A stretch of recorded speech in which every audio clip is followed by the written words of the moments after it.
Pergi tanpa pamrih, pergi tanpa pamit akan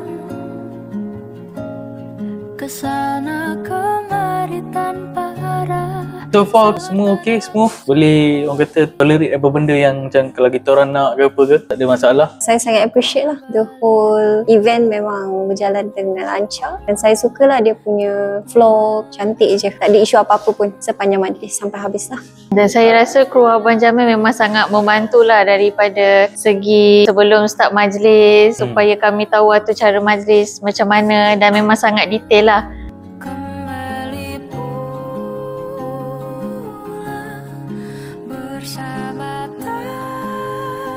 Sangat cantik dan kita pun tak expect lah. Saya rasa lebih daripada selesa.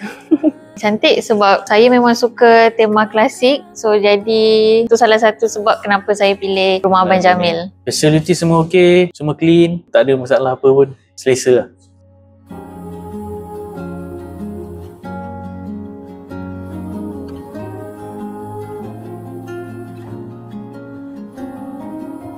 Sangat recommend. Sangat-sangat recommended. Sebelum ni, kawan saya pernah buat rumah Abang Jamil tapi dekat Ipoh. Start situ saya macam tengok, oh rumah Abang Jamil. Sangat affordable. Sebab all in.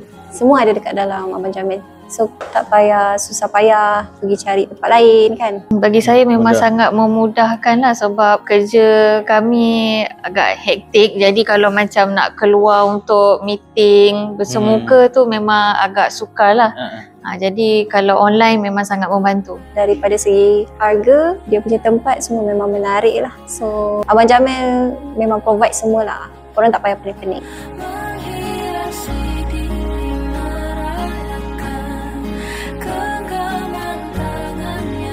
100 per 100.